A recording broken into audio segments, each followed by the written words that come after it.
Welcome everyone. Uh, we have seen a lot of scope for IKS in the past lectures.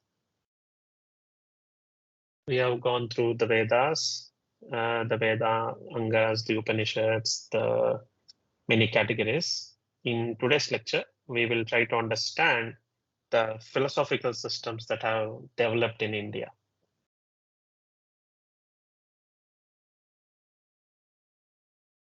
What is philosophy? Usually, when we sit to speak with our friends and when we start chit-chatting and all, when the questions of life once in a while when they pop, we name a tag of philosophy and we'll be like, "Arey, now why philosophy? We are in such a good mood." So philosophy, in our regular terms, it had been coined to the term which is like dispassion of some things. Rather, in the olden days and in the actual meaning of the word, philosophy means a view of life. It is to go to the depths of certain aspect of life, understanding it, and shaping our life according to that specific pattern of understanding. Philosophical systems in India are called Darśanās. Darshana means to see, so it's a view of life, it's a perception actually. What have we to contribute to the philosophical world? The broad categories of the Darshanas are either Vedic or non-Vedic. Vedic in the sense, those philosophical systems which follow the tenets and the theme as prescribed in the Veda. And the non-Vedic means those philosophical systems which do not agree completely with the Vedic theme, but of course do have some common points for Veda being the root of the Indian culture for a very long time. In the Vedic, we have what are known as Shadangas or the six, not Shadangas, sorry, Shad Darsanas, which means the six philosophical systems in the Veda, which are Sankhya, Yoga, Nyaya, Vaiseshika, Mimamsa, and Vedanta. These are the six philosophical systems that have developed in our land, which follow the Veda Dharma. That which do not follow but have independently developed in some other orientation, though having some commonality, are the non-Vedic, which are the Jaina philosophy, the Buddha philosophy, and the Chārvāka philosophy. We'll try to explore all these systems and try to understand how much variety of thoughts our culture had to offer to the world outside. In the West, usually the philosophy is detached from any religion. They claim their philosophy follows certain logic, but about the tenets of logic itself are to be assumed at certain stage as the absolute truth, whether they follow the natural order or not. Some of the Western philosophies, modern Western philosophies, could be the Carl Jung's philosophy or Freudian philosophy, etc. from the West. But in India, the philosophical systems are more intimately connected with the religious thought.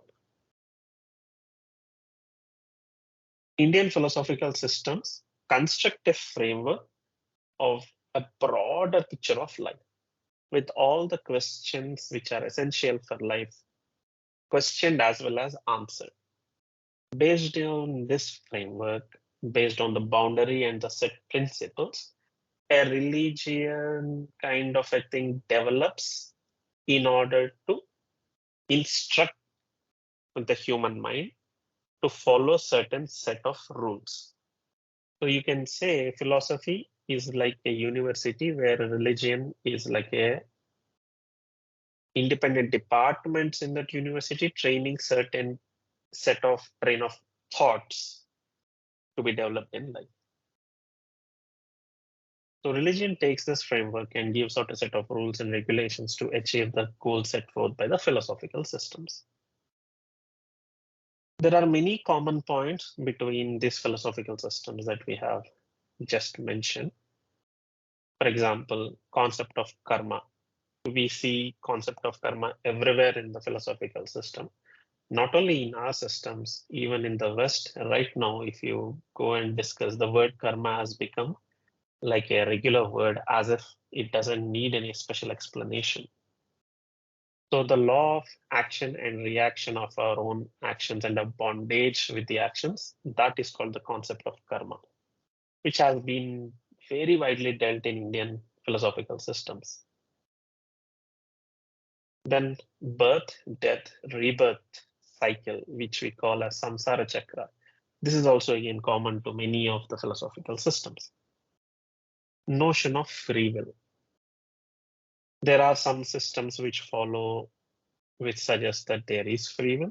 There are some systems which say that everything is predestined.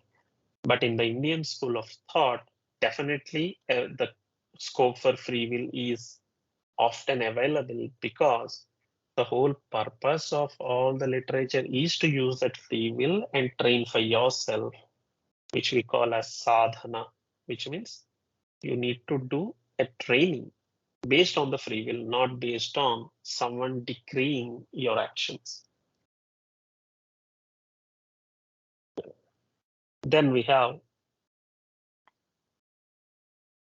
the concept of salvation or liberation as the ultimate goal of any philosophical system. After all, there must be an aim, there must be a process, and there must be a end goal for any path to be followed by us. Here, we'll start with the very first Vedic philosophical system called Sankhya philosophy.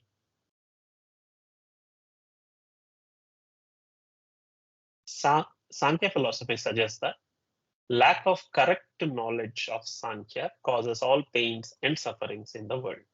Learning Sankhya the right way is the cure. As you can see, there is a premise that, first of all, we are suffering, we are having pains, and we do not like that. We want to eliminate, we want to eradicate this pain. So the Sankhyans, whoever follow this set of philosophy, they propagate the idea that, well, unless you know the complete knowledge that our philosophical system puts forward to you, you are not going to be rid of any pain that is being inflicted upon you, whether by yourself, by the surroundings, or by God, or whatever you name it. What is their philosophy? What does this Sankhya comprise of? The whole universe that we live in comprises of Purusha and Prakriti. Here, the word Purusha doesn't mean the male gender name. Here, Purusha means the immutable backdrop, Pura Isha. It can be broken as Pura Isha, which means Lord of the Puras or the bodies. That means yourself, the individual being inside you. That's the concept there. So Purusha, the immutable, changeless background or the backdrop, maybe you can call it consciousness or all permeating principle. On that, there is something called Prakriti, which is the manifold splendor of the Purusha. This is something like you have an ocean and the waves in the ocean.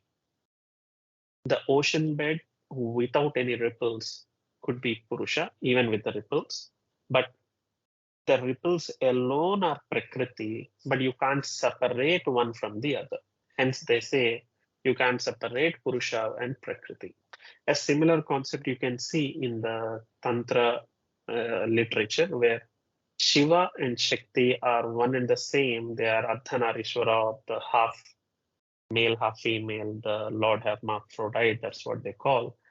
The inner meaning is that you can't separate the expressive aspect from the source itself. Like you have sun and sunlight. You can't separate the sunlight from the sun. From sunlight, you infer the sun exists, and without the sun, there is no sunlight for us to perceive. It is that kind of logic that Sankhya's apply in this scenario. Now, this Prakriti, or the manifold splendor of Purusha, is said to have 3 gunas. Here, guna means you can call it as a character. One is Rajas, which is the active element or the active character. Tattva, the balanced, and Tamas, the passive. For example, let us take our own everyday life. When we are active, working, listening to a lecture, thinking, writing, contemplating, giving an exam, all these are Rajas activities if you are having extra application of your own faculties. But if you're as calm as an undisturbed puddle, then you are said to be in the Sattva category. That means you're in tranquility. But if you are lethargic, you're not putting enough effort, you're procrastinating things, then you are said to be in the Tamasic category. This is one kind of understanding of our behavior. In the nature also, you can see such activities. The day, the sunrise, the day and the sunset or the night. These kind of things do exist, creating an awakening, a sustenance of activity, and a dissolution of everything into sleep. In that sense, the 3 gunas of the Sankhya suggest that the whole universe can be broadly categorized as having the 3 properties of what the Prakriti is made up of. This Prakriti then not only has 3 gunas, it descends into the layers called Mahat and Ahankara. Mahat means cosmic will or buddhi, what we call an individual as buddhi or your willpower, or in the cosmic ideation, the creation happening, it must have had a plan to occur. That's what the Sankhya's say. Of course, in physics, we call the Big Bang and the others as sometimes it's a chance. We are still researching about the plan existing. But in terms of philosophy, just like a seed turns into a tree implies that the plan of the tree is inside the seed. The creation manifesting from apparent nothingness should have some plan, and that plan exists in what we call as Mahat. Then Mahat condenses into what is known as Ahankara, or the individualized self. It's like when you're asleep to when you're awake, that transition that happened into your own self, that is called Ahankara. Ahankara doesn't mean the ego problem. It is just the ego as a nature itself.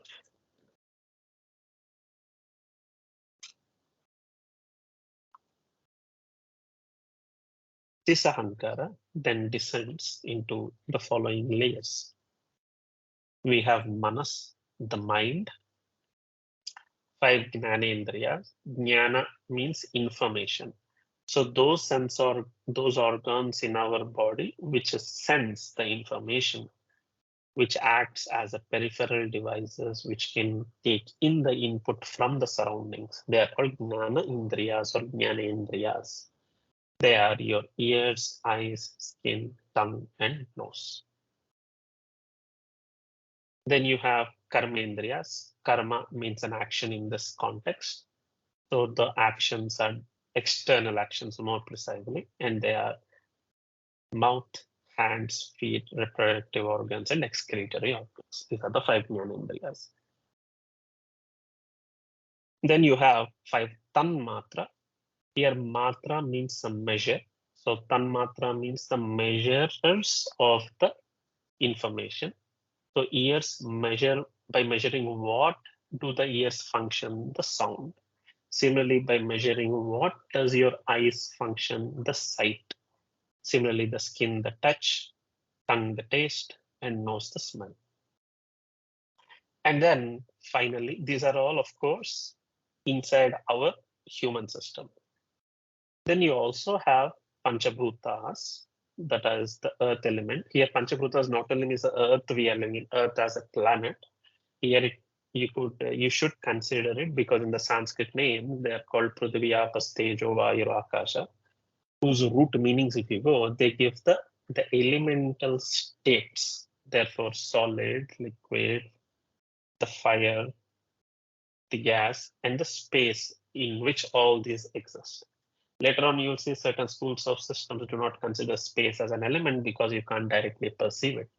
But certain schools of philosophy do consider, because the only logical thing next to certain thought exists space. So this is the framework of Sankhya. Purusha and Prakriti is the whole cosmos. Prakriti is made up of three gunas, Sattva, Rajas, Tamas.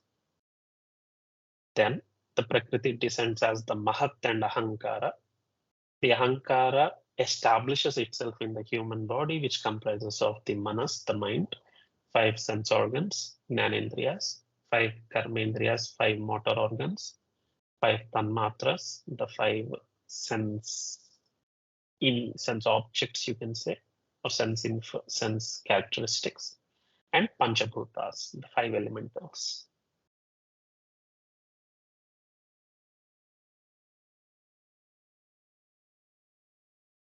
When the being is bound by these, all that we discussed, 23 elements, the Sankhya philosophy says that the cycle of birth and death continues.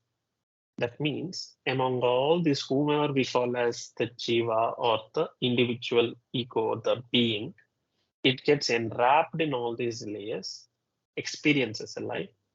Based on the life, it gains certain inputs, gets entangled. After the physical physical body perishes away, it grabs one more, and the cycle continues. So it keeps on experiencing the pains and pleasures inevitably.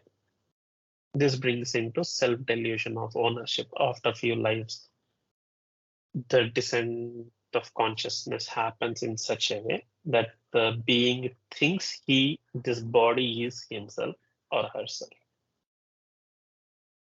But when the knowledge of this Purusha, Prakriti, and the differences are known, it is not as simple as we are putting it in 2 slides. This is a whole philosophical system. One must be trained in the art of analyzing each and everything based on the tenets of the philosophy. We are summarizing here. Don't for a moment think, well, by knowing this, so how can I get the salvation? It's not that simple. But here our goal is to understand on an average what the Sankhya philosophy says. It says that by knowing these differences, and when you start contemplatively dissociating the ownership of your surroundings and your own possessions based on the differences, and by knowing what causes what, slowly and slowly and slowly and slowly, it burns away the ignorance of limitation. The beings does not feel the binaries, that means the duality of the world, and thus they get liberation. This concept of getting freedom from the bondage in Sankhya is called Kaivalya or Moksha or salvation. This Sankhya philosophy can be learned from various scriptures. The most authentic scripture available for the present day are the Sankhya Karikas. But more older than that and deeper and more refined than that would be the Sankhya taught by Kapila Muni to his mother in the 3rd chapter of Bhagavata Purana. Those who are interested in go and look at the discussions of Kapila with his mother as to what this nature comprises of, and there you will understand what the Sankhya is trying to suggest. So this, in summary, is Sankhya philosophy. The name Sankhya comes because it is to do with the Sankhya or the numbers or the number divisions of the creation into certain number of elements, and we trying to one by one, getting rid of our ownership over those elements. Now we come to the most famous, the yoga philosophy. Every person, whether learned or not, the moment you utter the word yoga, they know something about it. In India, especially, of course, we know the moment we say yoga, yes, we know it is something related to certain practices, certain pranayams, certain asanas, etc. But we only know bits and pieces, most of us. If you go to the West, every street nowadays have a yoga centers. Are there really yoga centers? Well, after knowing what yoga is from the following slides, we'll come back to that question, because to know what yoga is one thing.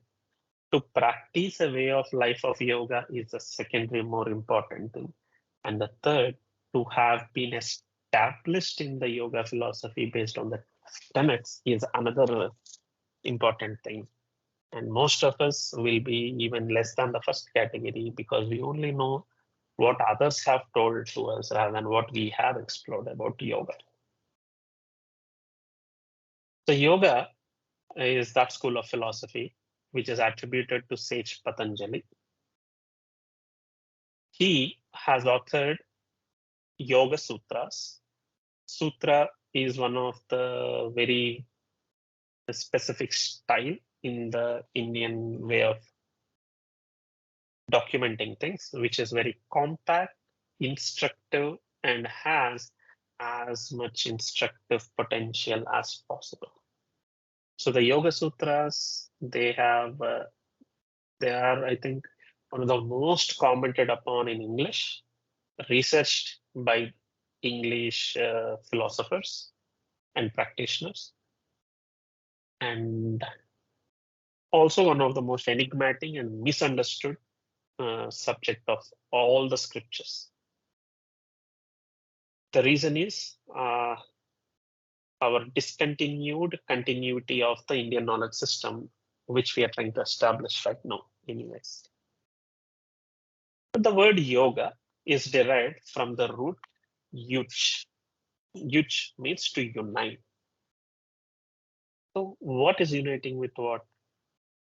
Uniting the limited and conditioned self in the omnipresent self. This is the ultimate goal of yoga. And because of this principle of uniting the individual self with the self that is surrounding or omnipresent, we call it union, and hence the name yogam. Yogam is the actual word in Sanskrit. Slowly, after a more fashionable anglicized name, it became yoga. There's nothing as yoga, it's yogam as to be named in the Sanskrit. But let us stick to yoga because that is the most used by all of us.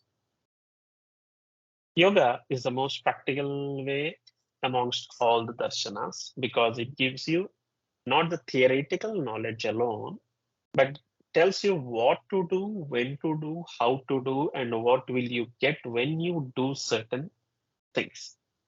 This is missing from other schools of darshanas. You can consider that as a contrast rather than a difference of the element. So yoga focuses on the understanding, regulating, and using the full potential of the mind. I think among all the darshanas, one key principle was missed except in the yoga philosophy, which is the control and regulation of the mind. You see, in our all existence, is it not the mind that we said there are sense organs and others in Sankhya philosophy. Okay, they are. We are inputting the information. Even when I am daydreaming by opening my eyes like this, a teacher writes something or I am speaking something, your eyes are seeing, your ears are hearing, but someone inside you isn't hearing or seeing. So what is happening there? The mind is absent to receive that information. It's like We sent a post letter to a house. The house has a post box, yes, but there is no one to open the post box and read the letter in the house. It is once you train the mind to be present where you want and when you want, there is no flaw in any of the tasks you take upon because you're always aware and you will be refined in your approach due to the association of mind with that aspect of doing. Therefore, in yoga philosophy, the key point that strikes to us is the control and regulation of mind. And other systems have borrowed from yoga philosophy the method of control, and after that they imprinted their own set of activities as a moving forward step. Patanjali defines yoga in the following way. If someone asks you what is yoga, don't tell them yoga is a set of postures. Don't tell them yoga means certain breathing exercises. Give this definition. Yogascha yogaha chitta vritti nirodha. That means yoga is elimination of the modifications of chitta or mind.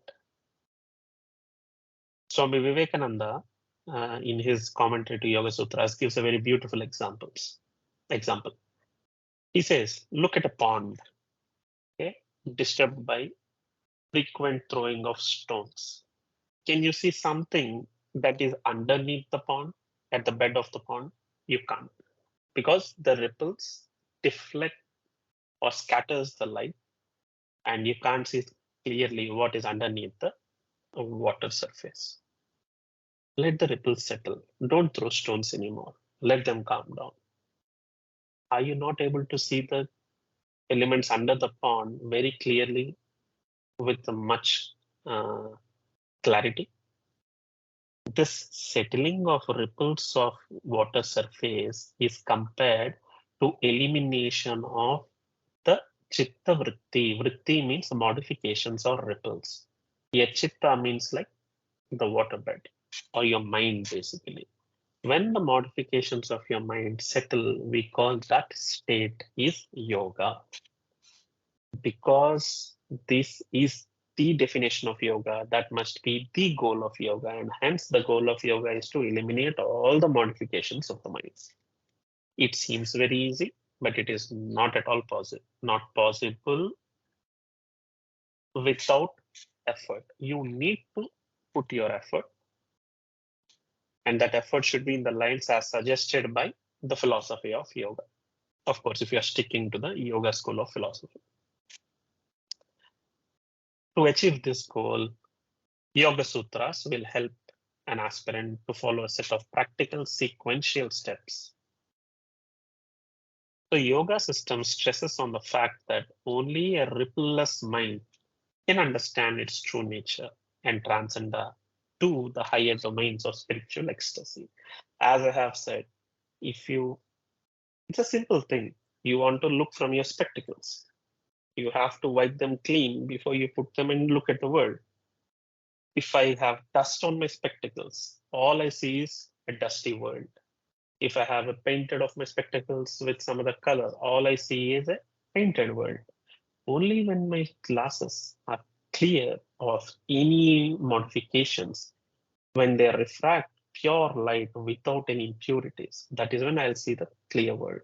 Similarly, when your mind is cleansed of all the impurities that it would have, here impurities would mean the thoughts, the associations, the unnecessary desires, unnecessary eruptions, and so on and so forth. Only then one will see clearly the truth of nature, their life, their relations with others. So is yoga only for those yogis in the Himalayas or somewhere, who close their nose and sit for years together? No, not at all. Yoga is also for us, every person who wants to develop their relations with their surrounding humans and the nature, who wants to bring good potentials from within them, who wants to acquire certain art and venture into seamless progress. These kind of things, you need yoga, because as you could see, the goal is to elimination of modifications of mind, which means anything in the world would be then clear cut. Sorry, anything in the world would be clearly possible to achieve. With all the sutras given by Patanjali, he has given a framework for his own Yoga Sutras. He gives 8 steps to attain what he has defined as yoga. Those 8 steps are Yama, Niyama, Asana, Pranayama, Pratyahara, Dharana, Dhyana, Samadhaya, Ashtau Angani. That means these are the 8 limbs of the yoga that he wants to instruct us upon. Yama. Here, Yama means art of limitation. Here, limitation means something that we have to limit without moving forward. Even the name Lord Yama of the most famous, the Lord of the Hell, they say, but it's not correct.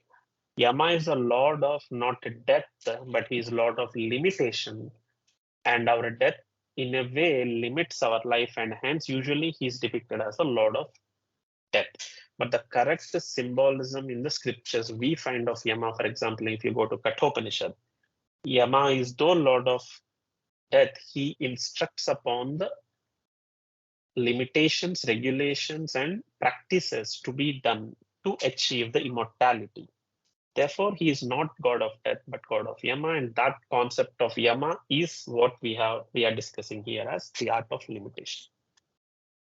Then we have Niyama. Here, Niyama means observances to be followed. Then we have Asana, which means comfortable posture. Why do we need posture? You need to sit somewhere, of course, to contemplate, to practice, to do something. If I keep on moving from the place where I sit, the moment you enter a class, you keep on wobbling in your seat. Not only you, not only the students beside you, even the teacher and the professor teaching in front of you will get distracted. You need that asana siddhi. That means once you enter into a lecture hall, once you sit in front of a set of delegates, or once you take the mic and stand to speak, you should not wobble and dance. You should not scratch your head or do. These are, we call them mannerisms, right? We need to inculcate good manners. But how can you control them if they are reflex actions? Therefore, you practice the asanas or asana siddhi, or the ability to sit in a place comfortably. Then only can you achieve all the things we say as discipline.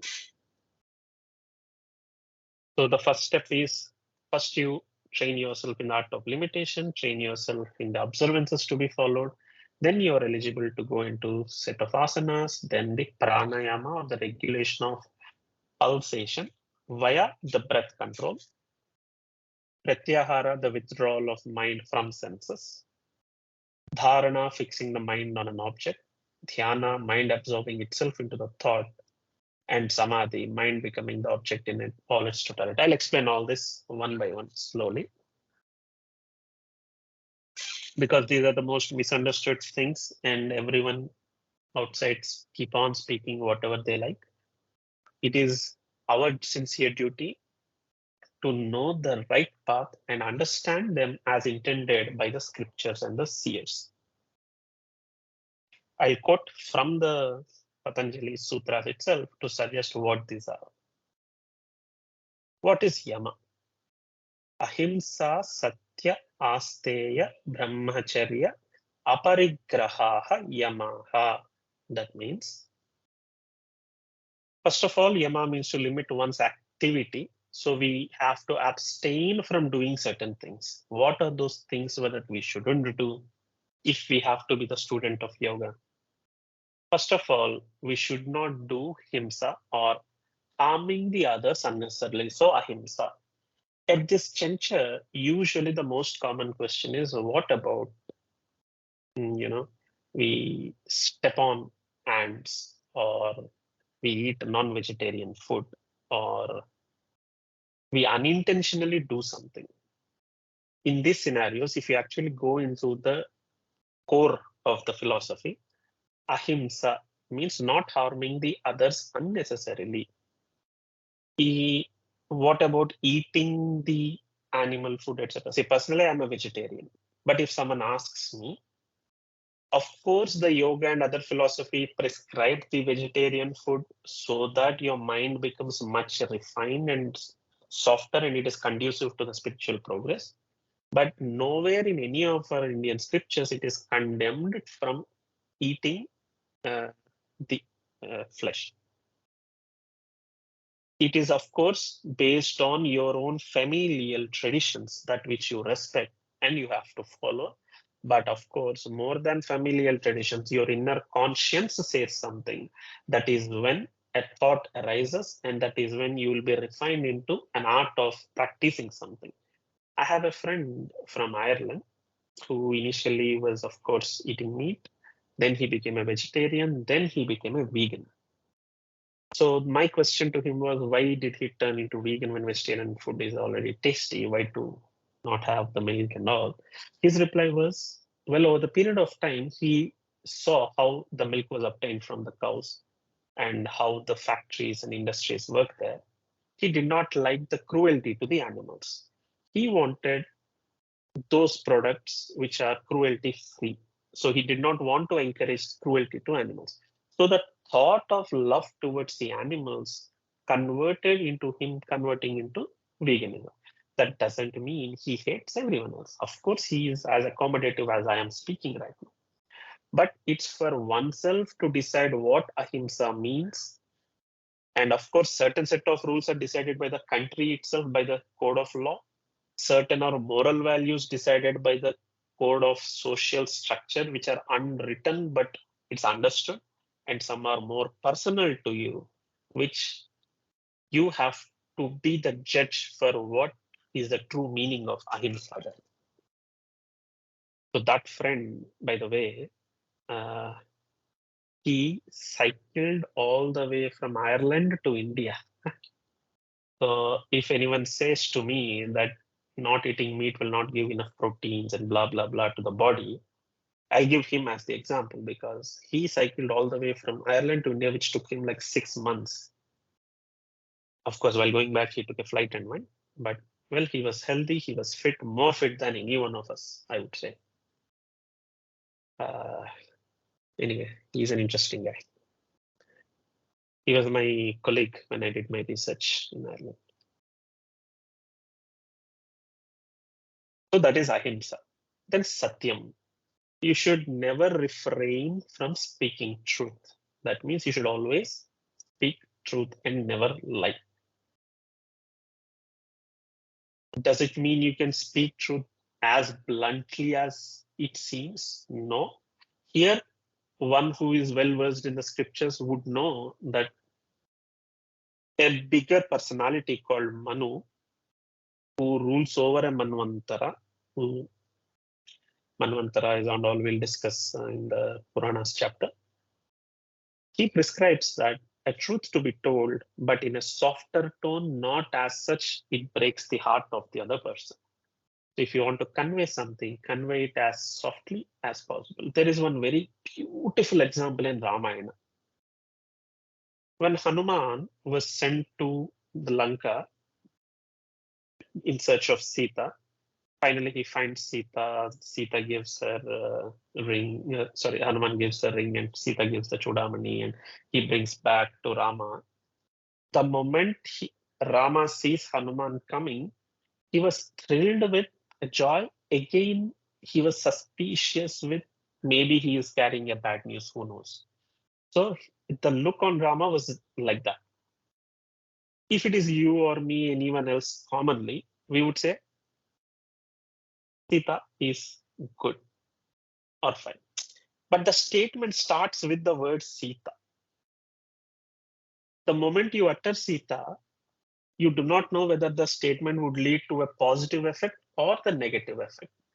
And hence the listener, there is a possibility of breaking down emotionally. May not be Rama because he is very strong as such, but if you look at the story of how Rama was searching for Sita, you will have tears in your eyes as to how loving and caring Rama was and how much separation he was feeling.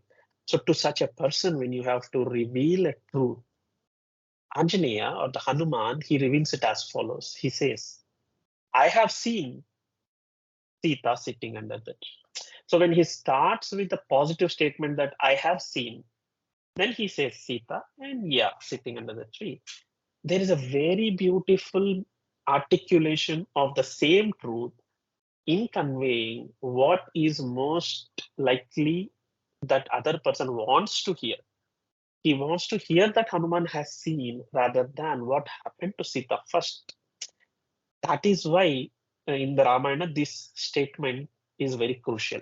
In this light, if you scrutinize the scripture Ramayana, you will find much beautiful synchronization, correlations, subtle points, refined points, etc., which are not available in the existing literature, I would say. Anyway, that is what Satyam means, to speak truth, of course, in a softer and beautiful tone as possible. Then Asteya, that means you should not steal things, which means you should be free from the stealing instincts themselves. If you keep thinking about stealing and you say, well, I'm not stealing, but I'm thinking, one day the thoughts will make you weak and will make you steal automatically. It is thoughts that govern us. It is mind that governs us. It is manas that governs us, and hence we are called manava, because we are the mind beings or the manas beings. So in our mind itself, such a thought should not arise, which means the moment they start erupting in us, we have to control and annihilate them. And then we have brahmacharya, purity of sex relationship. Now, this word is again a cause of confusion. Many people think brahmacharya means celibacy. That means not having a partner or not marrying at all. Well, in that case, then all the Yoga Sutras of Patanjali, if he prescribed brahmacharya, wouldn't be possible by any married person in the world. And only brahmacharis or the celibates would be practicing it. But that's not what it is intended for. It is intended for the whole society, in which married people are also part of the society. Therefore, brahmacharya means actually brahmacharya. You walk in the path of Brahma or purity of consciousness. So purity in sex relationships is also a part which is named as brahmacharya in our tradition. So don't misunderstand it as celibacy. Then aparigraha. Aparigraha means non-possessive attitude, or should not have the feeling of possession. The object is mine, the relationship is mine, the person in relationship with whom I am is mine alone, and I have to control. Such things should be cut at their roots, without which you wouldn't be eligible for yoga at all. So now you see, without practicing these, if one says I'm practicing yoga, no use. Patanjali doesn't agree. He will not give the certificate of yoga, definitely. Maybe some university will give. Patanjali wouldn't agree for that. So practicing these, he says, is a Mahavrata. That means the greatest of austerities for a sincere aspirant. They are to be practiced irrespective of time, place, and status. Doesn't matter whether you're rich or poor. Doesn't matter whether you're north or south or east or west. Doesn't matter whether you are in a building, you're outside the house, you're with friends, you're in some other place. Doesn't matter. Doesn't matter the time, whether night, whether the day, whether it's a auspicious time, inauspicious time. No. no matter what. These 5 things are to be practiced like a Mahavrata. That's the condition given by sage Patanjali. Then we have what is known as Niyama. According to Patanjali, Shaucha, Santosha, Tapaha, Swadhyaya, Ishvara Pranidhani Niyamaha. Pranidhanani Niyamaha. That means Niyama implies to maintain discipline in life, which means what we have to practice. Instead of practice, you can say maintain here. What is that you have to maintain? Shaucha, which means physical and mental cleanliness should be there. Not only physical cleanliness. If I am very pure, I have put scent all over my body, but my thoughts are rotten, what is the use? So internal and external purity is what is known as shaucha. Then santosha means contentment with what we have. If you're not content with what you have, if you're not happy, then the desires will sprout. They will lead to certain actions, again, certain bondage of mind involving there rather than tranquilizing the thoughts of the mind. So the sense of contentment, which is what is missing, I would say, in most of the present world scenario. If one is content with what they have, I wouldn't say this much exploitation would happen by those people in power and money. See, no power, no money can quench the unending desires in human mind, which means they think they are quenching their desires, but one after the other, one after the other, one after the other, keeps on building and then pushes the human into a set of series of actions and reactions. So unless you are santosha or contented, you can't aim to start decreasing the chitta vrittis that we discussed. Then tapas. Tapas means tolerance and perseverance. To train in tolerance, perseverance means not giving up, continued effort, continuity of thought. Most of us, when we are in the engineering first year, we have certain goals. Slowly, by the time we come to 4th year, our goals will change, some things will change. Either we are more motivated or we get vexed of the system, we get dispassionate, something will happen. All this happens because we are not leading the life of tapas. Tapas means to have one pointed goal and a continuity and persevered effort to not deviate from the path. Such people who maintain that would see the success in their life much sooner than what you would imagine. So tapas is very much necessary. And here the tapas is necessary not only for our everyday life goals, but for the goal of yoga itself. Then swadhyaya, that means self-studying scriptures or study of the self. Swadhyaya. So you have to read, learn by yourself, not only keep on listening from teachers. You should first put your step in educating yourself. Only then will you start understanding what other person is trying to convey to you. Education is not something that can be poured into your brain like a sambar into a cup. It is something that unveils inside you, that will sprout inside you. When will it sprout? When you yourself dig the ground and sow the seed of the thoughts and nurture it with swadhyaya. Only then will you reap the fruits of your studies. And finally, Ishvara Pranidhana, that means surrendering to the Supreme Lord. And this one condition, whoever says, I don't believe in God and all, but I practice yoga, Patanjali says, well, if you do not believe in a self beyond you, then you are not eligible for yoga, because Ishvara Pranidhana is one of the niyamas that you need to practice my discovered steps of yoga or design steps of yoga. So surrendering to the Supreme Lord means accepting by, of course, little common sense itself, like I have shown you, right? How on Upanishads different big scholars and scientists have commented. If you use even 1% of the common sense that they had, you will realize that there is a self beyond you, which is governing the life in and around you. So surrendering there means praying, calming your possessive attitude, and giving the steering wheel to such a invisible yet imaginable, or you can say comprehensible self. That is called Ishvara Pranidhana. So while Yama was indicating a not to do list, Niyama indicates a to do list. Without these two basic practices, one is ineligible to enter into school of yoga.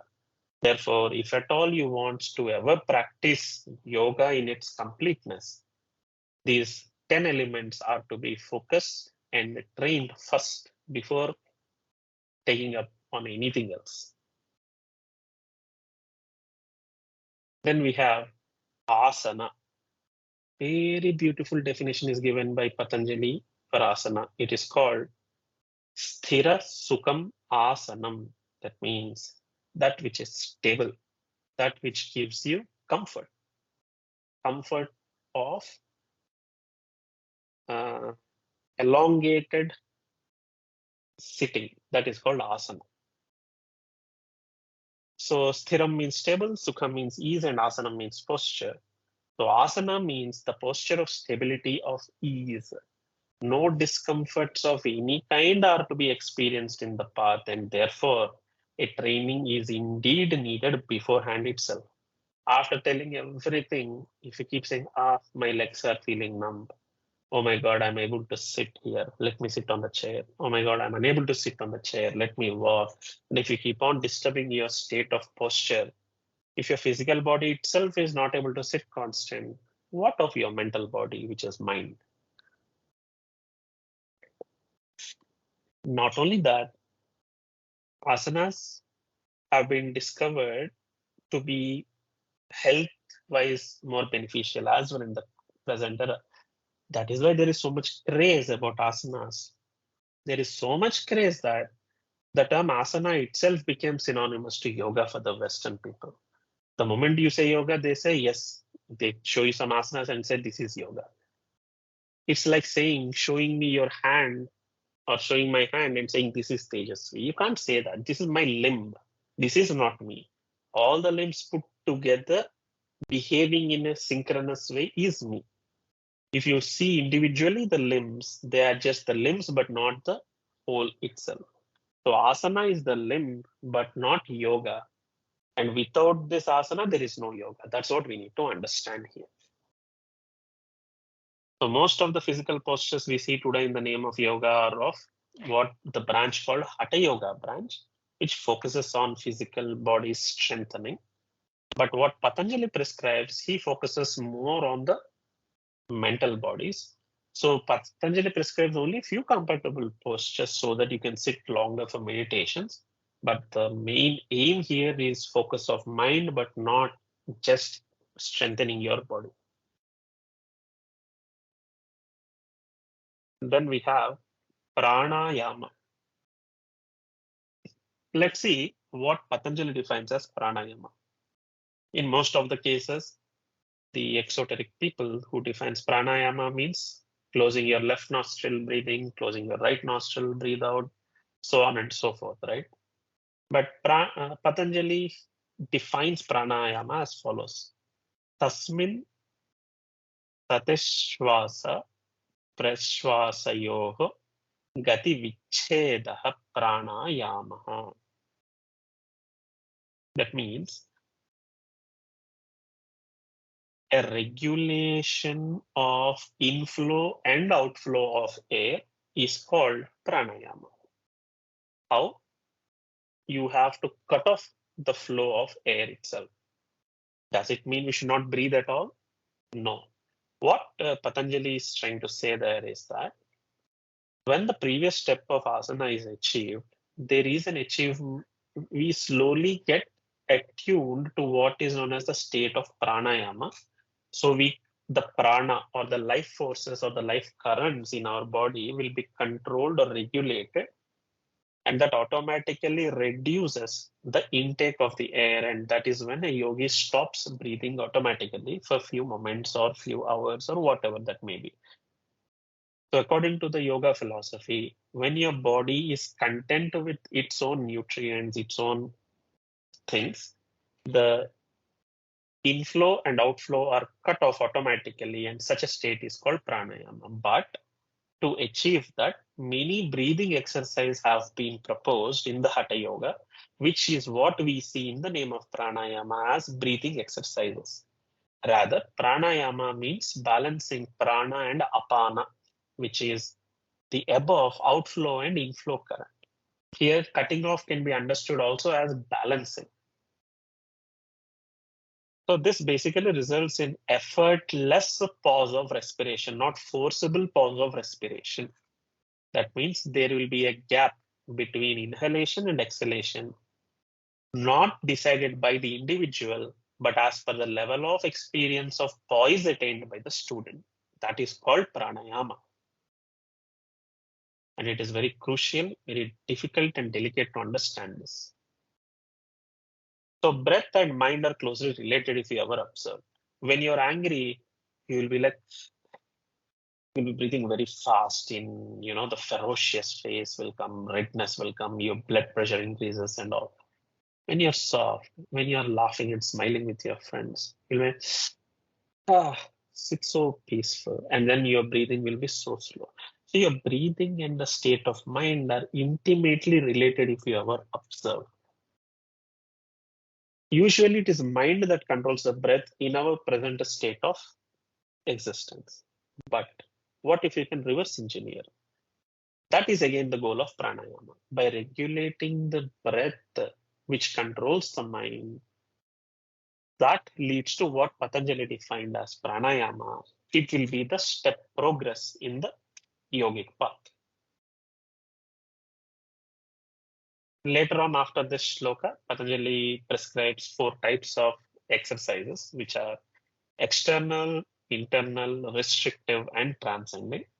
Again, the factors governing these would be region of space, time, and number, which means either you exhale, or whether you retain the air in, or whether you stop taking, or whether you go beyond the control of these based on how much length of air you are taking, how much duration of air you are taking, and how many times of frequent airs you are taking. These are the things that Patanjali would prescribe as an indication. Remember, Patanjali is not writing a practical manual. He is writing a compact instruction set. So most of the things are to be learned from a competent guru. Hence, he hints on some things and leaves it for the search of the student. The next we have is pratyahara. Pratyahara means withdrawal of senses. What does Patanjali says? He says, Svavishaya asamprayoge chittasya swarupānukāraha iva indriyanam pratyahara. If a question rises in your mind as to should we remember these Sanskrit shlokas? No. Of course, if you want to remember, I'd be very happy. But I know that it is not even your 4th or 5th tongue. Therefore, just listen to it. Most of the words are common with Hindi, and therefore you can associate some of the meanings instantaneously the moment you hear it. That's why I have given the Sanskrit version as well. And of course, quoting from the original text gives more authenticity to what we are discussing. When he says that, when the senses are withdrawn from their objects and when they follow the form of the mind, then the state is called pratyahara, which means absorption. What do we mean by senses are withdrawn from the objects? For example, we had a special gulab jam in the lunch. Even after 3 hours, when we go to some course and we sit in a classroom, our mind and thought is always on that gulab jam we had, and our Mouth oozes saliva because it is keeping on thinking about gulab jamun. That is mind being present in the tongue.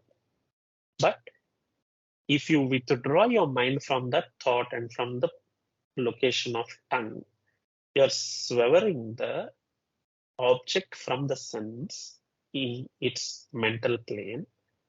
You are doing what is known as pratyahara, so that you are not disturbed by that thought, because thought itself is not there, and you can focus on what is being continued at that moment, whatever you are doing.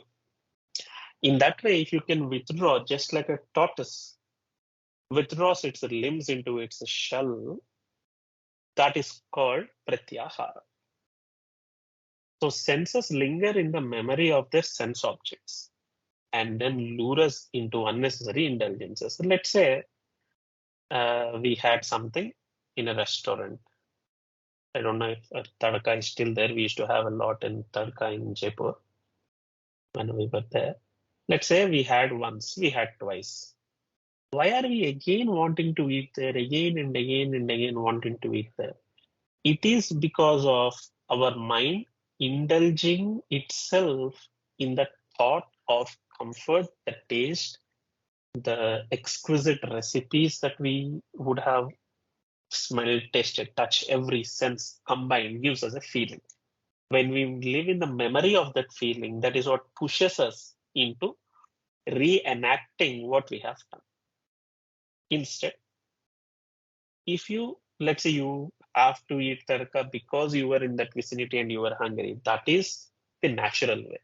But if you specially stop all your works, take a bus, go, eat and come, or ask someone to get it by making them stop everything, that is basically your desire driving you. This is one example I am giving. I'm not saying it's bad or good.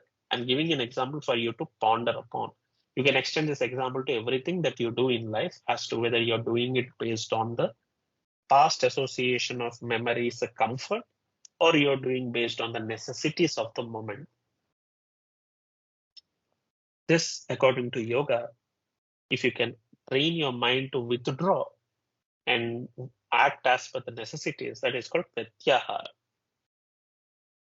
Why is pratyahara taught after pranayama? Why not before? Should we not before itself first withdraw and then start pranayama? Basically, unless your mind is controlled, withdrawal and absorption is very ineffective. And mind control would happen via the breath, as I have already pointed out. And hence, first pranayama is prescribed, and only then pratyahara is prescribed. Finally, until there, we call it the external practices. Now comes the internal training. Dharana, Dhyana, Samadhi. I'll give an example to understand this Dharana, Dhyana, Samadhi. Let's say you're all in a musical concert that you like. There is an orchestra, there is singer, there are instruments, everything. You go with your friend, you sit beside, you keep gossiping, chit chat, and suddenly the announcer announces the concert is going to begin. Then everyone, the murmurings will calm down. Slowly the song starts. At that time, you exist. Your surroundings exist for you. The singer and the song, all these exist for you. That is called dharana. That means desha bandha chittasya dharana. So dharana is the process of fixing the mind upon specific object. There you started to fix your mind upon the singing. Slowly what happens? Tatra pratyaya ekatananta dhyanam. That means you enter into state of meditation, which is exclusive existence of the object specified and nothing else to the mind. In the previous step, the singer was there, the song was there, your friend was there, everyone was there for you. You are conscious of all these things, but you are alert to the singer. Slowly, the alertness increases so much so that you forget your friend is existing. Of course, all this if the song is very beautiful and you are mesmerized, not if it is not good. That mesmerized state when you are in, slowly you'll forget about your surroundings and you enter into exclusively listening to the song, even the singer drops. Tadeva arthamatra nirbhasam swarupa shunyam iva samadhi. That means when one essence that is existing shines forth as its total presence, as if it is devoid of its own form and detail, is samadhi. In this example, slowly what happens? You dissolve yourself, so you won't exist, song won't exist, nothing exists, but the experience of sweetness alone exists. Your friend will shake you or jolt you after 5-10 minutes, asking some question or disturbing you, or to ask if the song, how you like the song. You'll be like, what? Oh yeah, it was so beautiful that I forgot myself. That moment when you were not there, the song wasn't there, the singer wasn't there, the friend wasn't there, but only the sweetness alone persisted. That we call as samadhi. Now the analogy you can take in a meditative state. When you're meditating, according to Patanjali, you focus on certain object called dharana. Slowly the dharana converts into dhyana, that the object alone exists and the surrounding drops. And after that, you alone as a consciousness exists, but not as an individual self. The object dies, dissolves, the surrounding dissolves. You yourself will dissolve like a sleep state. Except sleep is a passive activity, whereas samadhi is an active state of dissolution. This, in totality, is Patanjali's Ashtanga Yoga. So the first 4 steps, yama, niyama, asana, and pranayama, are related to outward effort called bahiranga prayoga. The pratyahara is the intermediate step because you're interacting and withdrawing your senses. The last 3 steps, dharana, dhyana, and samadhi, are related to internal effort, which are called antaranga prayoga. Thus, yoga provides a successful practical 8-fold path to achieve the art of complete cessation of modifications of mind. In samadhi, what happened? All the mental modifications nullified. What remained? When in a pond, when ripples cease to exist, what remains? We don't even see water. All we see is what is under the seabed or pond bed. Therefore, here when our mind calms, what we see is our true self. In modern day world, the practices of yoga definitely will help every individual in addressing the vexing problems of stress and tension induced by the wrong lifestyle, and finally leading to good health and mental well-being, at the least and at the best leading to God realization as per the proclamation of sage Patanjali. That is Yoga Sutras of Patanjali. Then we have Nyaya philosophy, the art of logical thinking. The Nyaya school of logic is attributed to sage Gautama. His work comprises of 5 chapters of 2 sections each. Logical deduction is the main trait of the school of Darshana. Through deduction and inference, it establishes the existence of Ishvara. That means it gives you a set of premises, then it starts following a set of topics. Noor, you raised your hand. Do you have something to say? Hello, Noor? Okay. Logical deduction means you ask some series of sentences, series of questions, then try to answer them. And through iterative logic, you try to establish the existence of God and hence quench the desire of your mind. The theme is that one attains liberation only when they are equipped with the knowledge of truth. That's what the Nyaya philosophers think and suggest. This knowledge of truth alleviates misery, stops the cycles of birth, death, and thus liberates. How to think correctly, how to arrive at right conclusion, the art of argumentation, well-designed set of rules for debates, etc., are some of the contributions of Nyaya philosophy to the world. The art of debate and argumentation is one of the very fine arts that the Nyaya philosophy developed, which even till date, we follow certain tenets from it. So when you're debating, you don't want to shout like they do in TV channels, right? You want to be more disciplined. You have to put forward your logic. You need to listen to the other person first, then refute or appreciate or put forward your own logic as a counter argument in a more respectable way. These kind of tenets and much more ways of arguing are taught in Nyaya philosophy. In Nyaya philosophy, the 4 pramanas are taken. Pramana means valid means of knowledge. And they are pratyaksha pramana, that means direct deduction. What you see in front of you, you can deduce it directly. For example, if someone shows you cat and says it's a dog, you would say, that's a cat, I can see it. So this is called pratyaksha pramana. If the other person asks, how do you know? You say, I am seeing it. What else do I need? So what you see, what you hear, what you touch, basically all the 5 senses, whatever information they are giving you, that is pratyaksha. Prati aksha. Aksha means eye. Prati means in front of it. Here, eye is symbolical to all senses. Therefore, that which is in front of the senses, and when you grab the information relating to that sense, you call it direct deduction. Then you have anumana pramana. Anumana means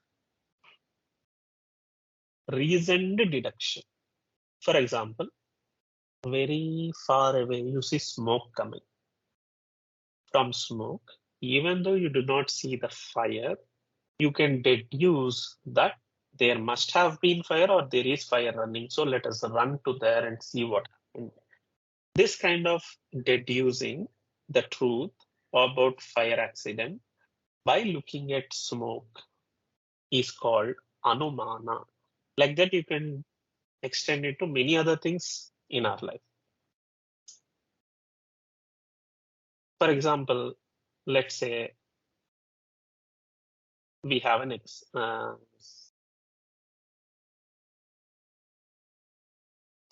let's say there is a nice smell coming in our house of some pakoda or something. Because there is a smell, we can deduce some nice cooking is happening in the kitchen, even though we don't see kitchen directly. These kind of deductions are reasoned deductions. Like that, for any other sense, again, you can attribute. You hear something like a Deepavali cracker or something. From the hearing sound, even though you don't see the bomb present there, you can assume someone is firing crackers. Let's go and check who it is. These kind of things are anumana pramana. Then we have upamana pramana. That means a comparative deduction. If I have to convey to you as to how bright the god is, for example, I would say as bright as 1,000 suns. Surya Koti Samaprabha, they say, right? In Vakratunda Mahakaya Shloka. What does it mean? He is shining as bright as 1,000 suns. That means you know how one sun shines. From that, extend the logic to how would it be 1,000 suns are shining or infinite suns are shining. From there, compare that to the attribute that I am trying to tell you. You will understand what I am trying to say. In the Upamana, you have again 3 divisions. They are Sadrushya. That means similarity helps in comparison. You have Vaidharmya. Dissimilarity helps in ruling out things. For example, Sadrushya. If I have to compare gulab jam and a sponge. How is gulab jam? I'll say it is as soft as a sponge. You'd be like, okay. It gives you, if you never had gulab jam, I would say it is as sweet as sugar. It's as spongy as any squishy toy. Then you would be like, oh, okay. the Sadrishya Upamana it is called. There is a similarity. Then Vaidharmya, that means dissimilarity helps in ruling out certain things. Definitely Rasgulla is not like a stone. Therefore, Vaidharmya.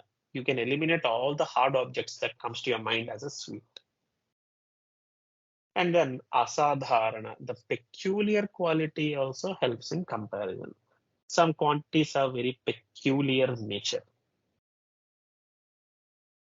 If you ask a Westerner about Indian food, they would know more about the peculiarity of our food, right? So it is asadharana for them. That means they'll be like, oh, Indian food, I definitely taste very spicy. That being spicy is a trademark or very peculiar of Indian food, though it is actually not. In the sense, Indian food means what? For them, it is mostly either Punjabi dish or some spiced up, some mixed dish made by a chef. But Indian food comprises of Karnataka dish, Goa, Assamese, many other states are there in India where food is not spicy. If you go to Bengal, food is not spicy. If you go to Karnataka, many things are very sweet. Gujarat, I stayed in Gujarat, even in dal they added sugar there. So, but in Rajasthan, they made dal out of dalchini, and I don't know how it is called in Hindi, cinnamon stick, and the cloves. Therefore, every region has a different taste. Now that can be asadharana again as to very peculiar of that region. Therefore, in giving comparative deductions, either you give similarities or you give dissimilarities or you give peculiar properties of comparison. That is called upamana pramana.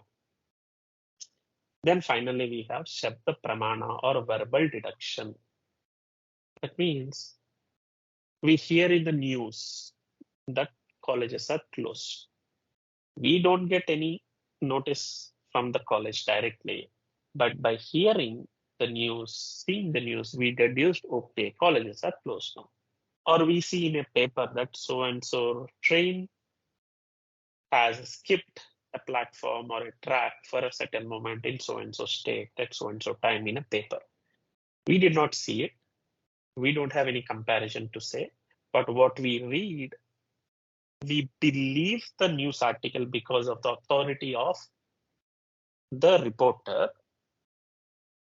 We vest in, then we understand what has happened. Similarly, what our elders have said, that becomes Shabda Pramana. Like they say, if you stay in rain much, chukham ho jayega, you'll get cold.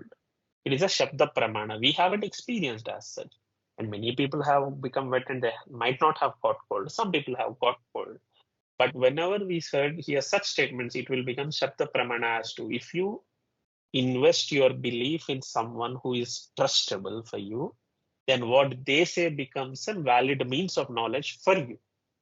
That is called Shabda Pramana. You see how beautifully we have categorized the ways of acquiring knowledge. These are called Pramanas in Nyaya. So what are the salient points? Liberation is what makes us free from all pains once and for all. Ishvara or God is the supreme creator of this universe. Individuals should have the knowledge that they are not the bodies. So that leads to detachment from the fruits of actions. That means it leads to no more accumulation of fresh effects of actions, which means they soon finish the experiencing of the accumulated effort from past lives. And hence, because they don't have any more experiences to be spent, there is no reason for them to be born again and again. This life will be the last, which means it will be the liberation or the end goal for them. This is the whole theme of Nyaya philosophy. Then we enter into Vaiseshika philosophy. Now, Vaiseshika philosophy is very interesting. Visesha means something that is remaining. So Vaiseshika philosophy is found by sage Kanada. Who is he called? Kanada. His work comprises of 10 chapters of 2 sections each, and Vaiseshika, the word itself comes from the root Visesha, means unique attributes in a thing, that which remains as something peculiar and special of a thing. It is its Visesha. Diversity is the fundamental attribute of the universe and not unity. This is the fundamental tenet in Vaiseshika philosophy. They say that you see world around you and it is diverse. There are many cultures, many set of people, many set of temperaments, many set of habits, many set of languages and all. This diversity is what is the fundamental attribute in the universe. So instead of trying to see the unity in all, first focus on this diversity, and the beauty in that diversity is what the Vaiseshika says. They say all the infinite forms, now that you observe and have contemplated, can systematically be categorized into 6 knowables. They are first objective set, which are dravya, that means the substance that we have, the matter, like physical tangible entities. Then guna, which is the attribute of the substance, like chili powder is spicy, salt powder is rough, or water is cool, so on and so forth. They are gunas. Then karma, the action or the function of that body, like the taste or the rock hitting us hard. These are the actions of that object. Then you have intellectual category, which is samavaya, that means the inheritance property, what it inherits as such. Then samanya, the universality, and visesha, the speciality. For example, if you see a bunch of goats, universally speaking, all the goats, whichever goat you look, you'll say this is goat. So there is something common to them that you are saying it is goat by looking at it. That is samanya. But a person who is well accustomed of rearing the goats, they know if a goat misses because they can distinguish between one goat to the other. That is the Visesha special property. So these are the 6 categories of knowables according to Vaiseshika. Now they say when 2 entities are similar, being fundamentally 2, there must be something that is Visesha naturally. Thus, differentiating everything sequentially like this, Vaiseshika scholars arrives at what is known as Paramanu, or the atoms, as the invisible and indivisible entities of the universe. Note that the Paramanu, or the atom as coined by Kanada, is not the atom discussed by the physics. Atom discussed by the physics is the fundamental element of, fundamental indivisible quantity of the physical matter. Whereas in Vaiseshika, Paramanu goes beyond matter into guna, into the finest of the fine, philosophically indistinguishable quantity called Paramanu. So what Vaiseshikans say that the whole universe is made up of these Paramanus, subtly speaking, whose different combinations or different densities of combinations create the diversity in the creation. Along with contributing to such a very unique and fresh outlook, Vaiseshika, long before Newton, has discussed some things about gravity and laws of motion called inertia. We'll see what they are. Usually we attribute these things to Newton. Of course, Newton has categorized it in more tangible mathematical form for the modern man, but far before him, the seed ideas have been given out, explored, and categorized as follows. Guru Tvaparyatna Samyogan Amukta Shepanam. That means throwing up is caused by conjunction of effort and gravity. So when you are throwing up a body, both your effort and gravity is playing a role. Samyoga bhave gurutvat patanam. In the absence of conjunction, when you do not put your force or any other force not acting, an object will freely fall because there is gravity. Samskara bhave gurutvat patanam. In the absence of any propulsive energy generated by the action, objects freely fall due to gravity. Both 5.1.7 and 1.18 seem little close, but again, you need to know little more meanings in relation to what they are trying to say. We'll not go too deep. Here, the overall understanding to be gained is that when you apply a force, it has a capacity to go up, but it goes until that up because you put an effort. If you don't put any effort at all and just leave it like that, it will definitely fall. Or if you put an effort and leave your hand, it will still go up and then fall.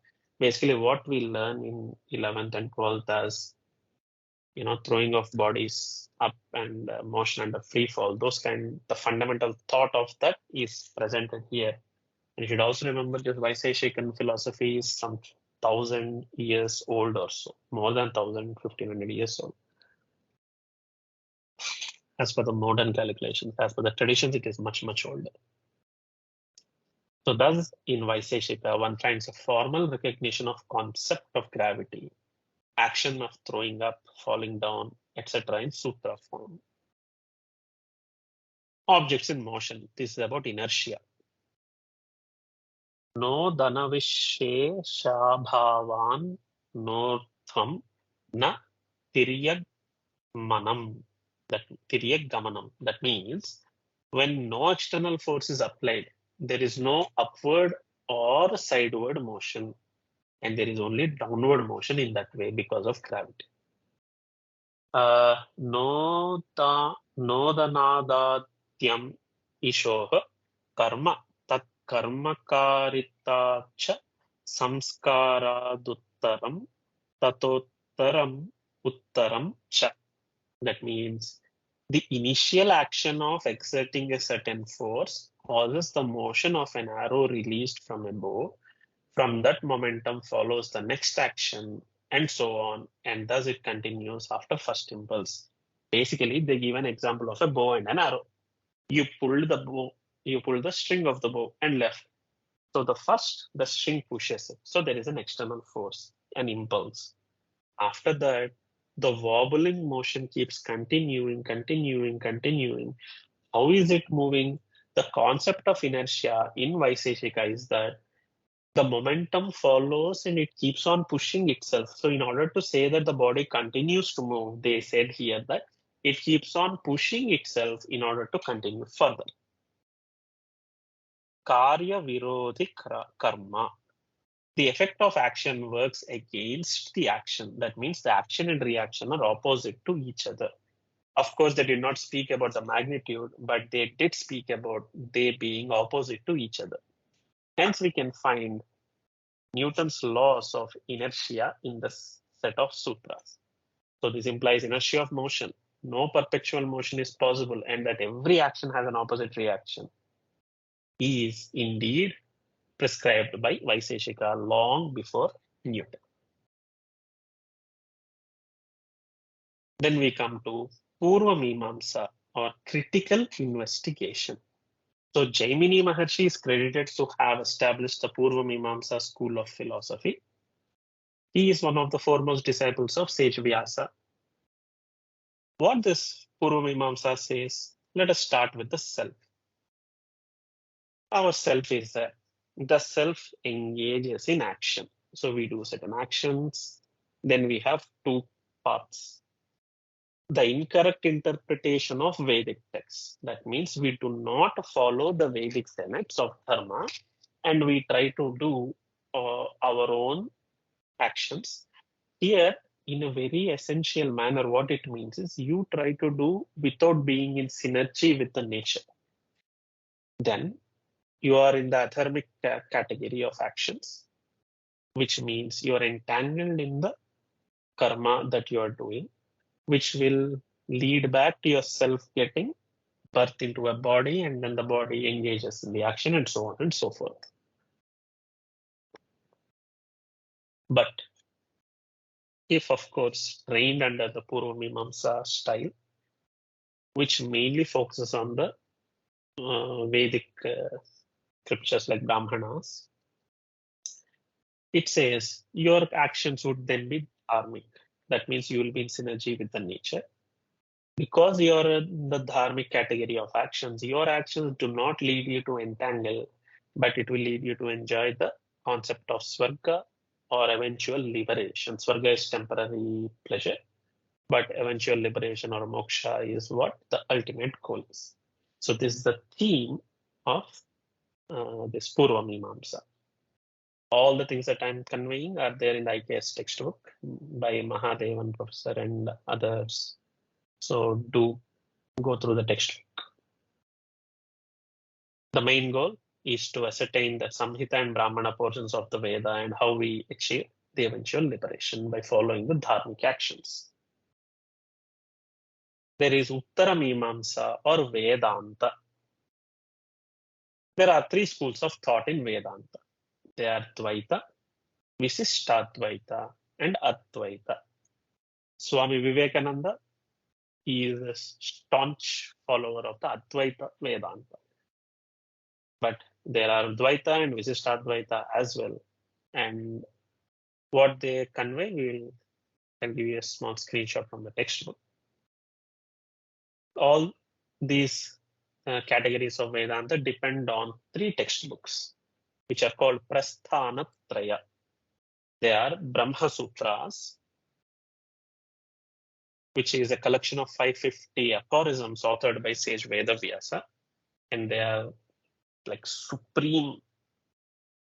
supremely tough in understanding the quintessentials of life, but they are very important.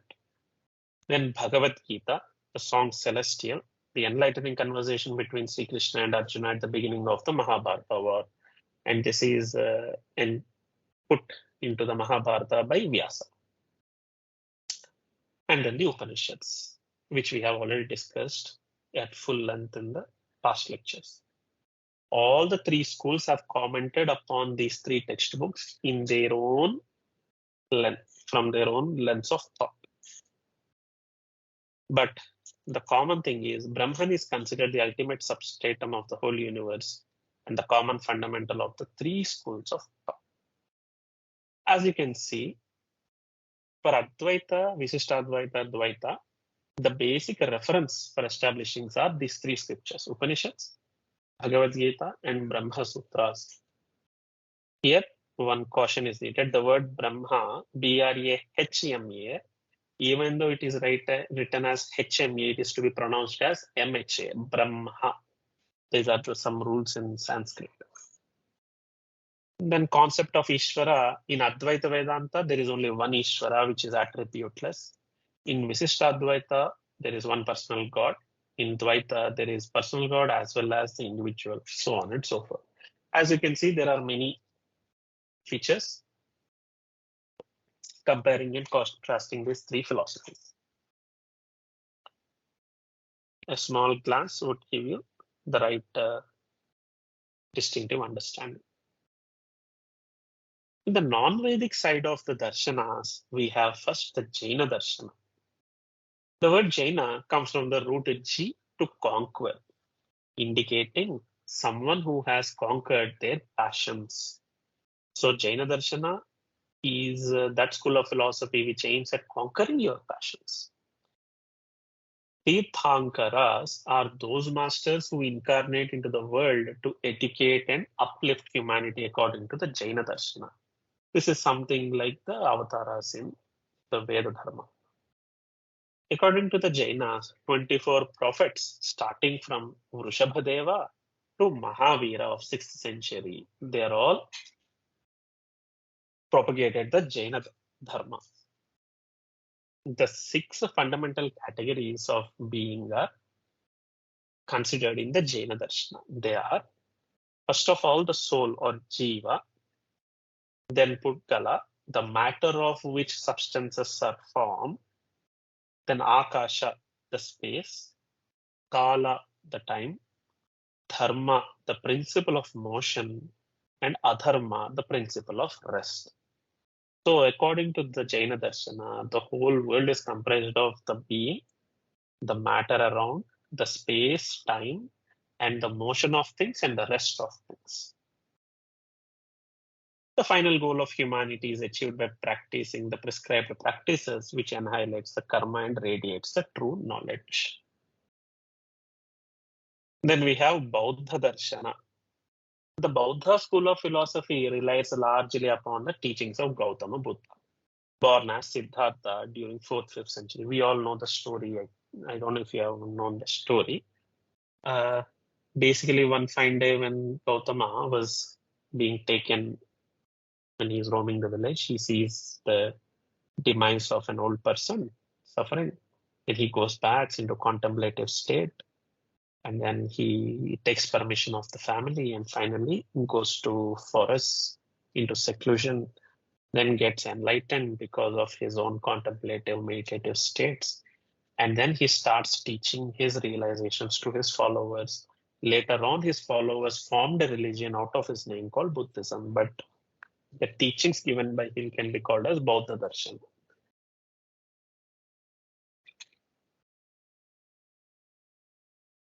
Even though Buddhism originated in India, there are two sects that developed and spread across the world. One sect is called Northern School or Mahayana, which went into Nepal, Tibet, China, Korea, Vietnam, Taiwan, Singapore, and Japan. Or the Southern School or Theravada, which went to Sri Lanka, Cambodia, Laos, Myanmar, Thailand, and other regions. But the origins of this are in India. And hence you'll see some of the thoughts of Buddhism or Bauddha Darshana being similar to the Vedic schools of philosophy. Here the ultimate goal is to reach nirvana, what we call as samadhi in the Patanjali Yoga Sutras. Here they call it as nirvana, a state to be reached while living, not after death. And that is very crucial. In this state, the mind is free of any desire and hence sinless, which is what we call as Chitta Vritti Nirodha in the Yoga Sutras. There will be many parallels, of course. The concept of Four Noble Truths in the Bauddha Darshana provide a pathway to annihilate any suffering in the world, breaking the cycle of birth and death. What are these Four Noble Truths? Before going there, let us understand how the cycle of suffering occurs according to the Buddhistic thought. It all starts with ignorance. Ignorance means a lack of knowledge. Ignorance leads the impressions of previous birth to be carried over to this birth, which means it forms the initial consciousness and imprints itself on the mind and then it decides what body we get and all. It slowly tempts the sense organs into certain kind of tendencies. These sense organs come into contact with these senses and hence starts to experience certain things. Then this experiencing certain things goes back into memory as enjoyment or the joyful memory, where the mind starts clinging for that enjoyment and repetition of it, which means even at the old age, we will be remembering these things. So the soul that is departing would be having that tendency to be born again to quench those desires. This is the philosophy or the framework in the Bauddha Darshana. But what breaks this cycle? It is the following that breaks the cycle. Suffering by clinging to the five aggregates. Of course, this doesn't stop the second birth. Here they are telling that why the things occur. So suffering by clinging to five aggregates, which I'll tell you soon. Thirst causes rebirth and suffering. Cessation of suffering can occur only by destruction of desire. An eightfold path to end the suffering is prescribed. So suffering due to five aggregates means the form is made up of four elements: earth, water, fire, air. They don't accept space here. Five sense organs, five attributes of matter like smell, taste, etc. Two distinctions of sex. Three essential conditions like thought, vitality, space, and two means of communication, gesture and speech. As you can see, this is what our body is made up of. Then consciousness, then feeling, the sensations, sense of pleasure and pain, and formation and precipitation and potentialities which lead to good and bad results. The eightfold path to end suffering means not night views, that is a right views. Sorry for the typo. So the eightfold path to end the suffering is the right view or perception, the right resolve, the right speech, the right conduct, the right livelihood, the right effort, the right mindfulness, and the right action. So the view, the resolve, the speech, the conduct, the livelihood, the effort, the mind, and the right action, these 8, when they are in the right direction, will lead you to liberation or nirvana. When they are in the negation, they will lead you to bondage and put you into the hell of cycles of births and rebirths. That's the theme. Finally, we have the Chārvāka Darshana or Lokayata Darshana. Chārvāka means charu walk, sweet tongue. Basically, it implies that the ideas as proclaimed by them are the sweetest of all because they are most tangible. There is no concept other than what goes beyond your perception. They say that matter is the ultimate reality. There is nothing higher. Like God, Prakriti, nothing, no such business. Leave everything. Look at matter. Can you touch it? I can feel it. That's it. This is the reality. Then they say that the pramana or the valid means of perception is only that which can be perceived through senses. So what we in Nyaya, we learned about pratyaksha pramana, that which is can be direct deduction. So that is taken as the only valid means of knowledge here. Therefore, because space cannot be perceived directly, they say there is no space. The Chārvākas, because God cannot be perceived directly from your senses, they say God is not there. No hell, no heaven, no sin, nothing. All that is matter, what and the associates of matter. So what are all not there according to them? Ether or space, sky, Atman, mind, rebirth, moksha, nothing, no business of this, any kind. No afterlife is also accepted, obviously. And what is the ultimate goal of this school of thought? The ultimate goal of this school of thought is to have the highest pleasure possible in one's lifetime, and enjoyment here and now is the only goal. But of course, why did, even though this seems much drastically diametrically opposite end of other schools of thought, why is it considered in the schools of philosophy? Because even though we are enjoying here and now, that is possible only when we do not disturb our surroundings. The enjoyment exists only when there is a harmony amongst ourselves.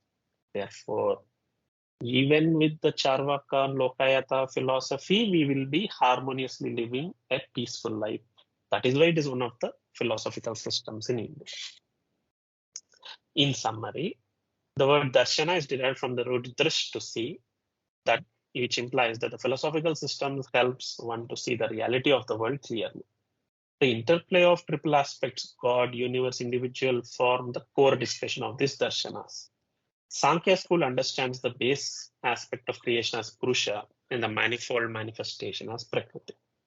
Yoga school gives instructions in 8 steps for any aspirant to reach the goal of liberation, which is Samadhi.